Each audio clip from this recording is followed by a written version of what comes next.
how did you get the name Mr. Fish? Because your name is really... Dwayne Booth. And what do you like people to call you? Fish. How did you get the name Fish?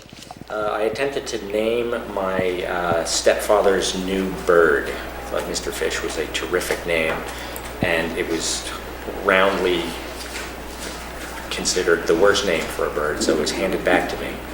And since my last name is Booth, at the time I was thinking about getting my cartoons published somewhere, and George Booth is a famous cartoonist for The New Yorker, so I couldn't use his last name. And I could not be Dwayne, because it's very Madonna, Cher, single name, it's not me. So when the Mr. Fish name came back to me, I was just, being an arrogant 19-year-old Mr. Know-It-All. Hey, I'll be Mr. Fish. So that's it. When did you start doing cartoons? I've always done a form of cartooning because I found drawing a shorthand to getting jokes and ideas down on paper. It's quicker than I can type words. So I guess I've always been cartooning since I was a wee child. But as a published cartoonist, I guess I was 19, and it was accidental. I never really wanted to be a cartoonist. I actually started drawing cartoons because I hated all the cartoonists that I was seeing in magazines. I thought they were addressing the wrong issues and engaging in the wrong way. They were engaging in political ideas. They were either from a Republican point of view or a Democratic point of view, mostly Democratic point of view. And my whole take was we need the humanitarian take on political issues. Would you call yourself bipartisan? I hate everybody. What is that? What would we call that? You might have to come up with your own term. Like all partisan? No, I would just say humanist, I mean, it's just like if you engage in what we're talking about is what is the value of a human life and how do you engage responsibly and with empathy for other people. Politics really doesn't satisfy the trajectory of that kind of way to apply yourself to society. So I would never call myself anything that would give any connotation that I was connected to any formal party. No labels. No labels. Do you want to tell her what you're working on right now, the show you're working on? I can. It's I'm doing a show that is it's about the teenage Jesus. But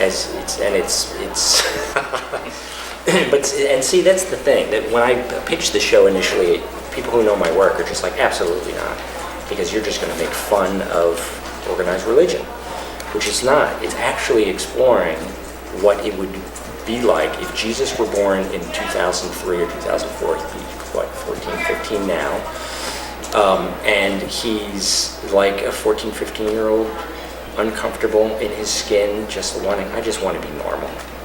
I've got a celebrity father, I don't want to go into that business. I've got a stepfather who wants me to, move into his carpentry business.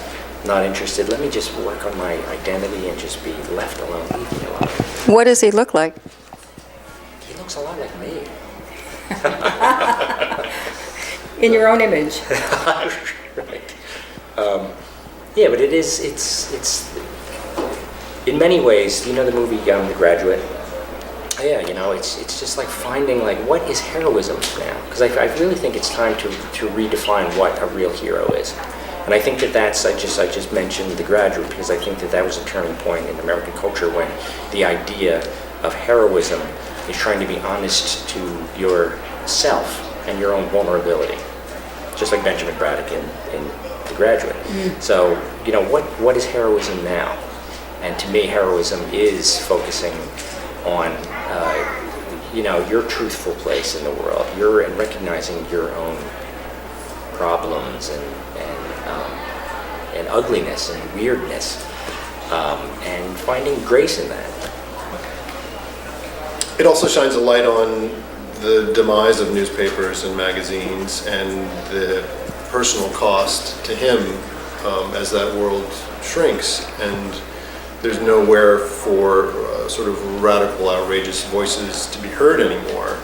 I mean, there's a real question of what do we lose as a society when we don't have this kind of particular brand of satire in our environment anymore.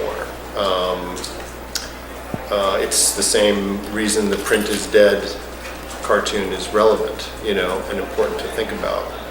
So, but it's also a movie, you know. It is entertaining, it is funny, it is thoughtful.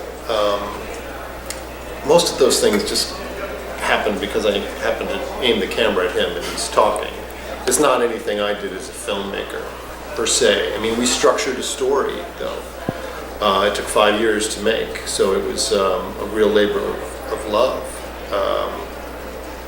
What do I want the film to do? Ted, what do you want the film to do? Make a lot of money.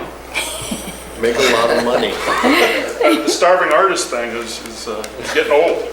So, you know, I've just been here because, you know, I have a lot of faith in Pablo.